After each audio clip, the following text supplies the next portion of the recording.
Hero ஹீரோயினோட வீட்டுக்கு வந்ததுமே குவாரண்டைன் போட்டதுனால அவன் இருந்த 14 நாளுமே அவங்க வீட்டுக்கு தெரியாமல் மறைச்சி வச்சுட்டாங்க அப்படி சொல்லி போன பாட்டிலே சொல்லியிருப்பேன். இப்போது ஹீரோயின் வந்து ப்ரெக்னென்ட் ஆகிட்டா அப்படிங்கிறத ஹீரோ வந்து ரொம்ப கேஷுவலாக எடுத்துக்கிட்டதும் ஹீரோயினுக்கு பயங்கரமான கோவம் வந்து வீட்டில் யார் பார்த்தாலும் பரவாயில்ல அப்படி சொல்லி பயங்கரமாக கத்தி கதவையும் திறந்து விட்டுறா. இப்போ தான் ஹீரோயினோட அம்மா அப்பா எல்லாரும் ஹீரோவை பார்த்துட்டு ஹீரோயின் கிட்ட என்னாச்சுன்னு கேட்குறப்ப நாங்கள் 2 பேர் லவ் பண்ணுறோம், இப்போ அவனால் நான் ப்ரெக்னெண்ட்டாக இருக்கேன் அப்படி சொல்லி சொன்னதும் ஹீரோவோட அப்பாவுக்கு என்ன பேசுறதுன்னு தெரிய மாட்டேங்குது. அதனால் ஹீரோவை எதுவுமே சொல்லாமல் அங்கேருந்து நீ வெளியே போ அப்படி சொல்லி அனுப்பிச்சிடுறாங்க. 2 பேருமே ஒவ்வொரு சைடும் தனித்தனியாக உட்காந்து ஃபீல் பண்ணிட்டு இருக்காங்க. கொஞ்ச நாள்லேயே ஹீரோட அம்மாவுக்கு வந்து இந்த விஷயம் தெரியுது. அவங்க அம்மா பயங்கரமாக அடிக்கிறாங்க.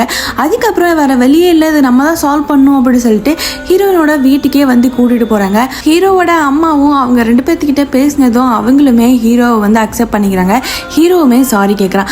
அதுக்கப்புறம் ஹீரோவுமே ஹீரோயினை போய் சமாதானப்படுத்துறான். நீ எவ்வளோலாம் அனுபவிச்சிருப்பேன்னு தெரியாமல் நான் விளையாட்டா பேசினது என் தப்பு தான், மன்னிச்சுக்கோ அப்படி சொல்லி சொன்னதும் ஹீரோயினும் ஹீரோவும் ஒன்று சேர்ந்துறாங்க.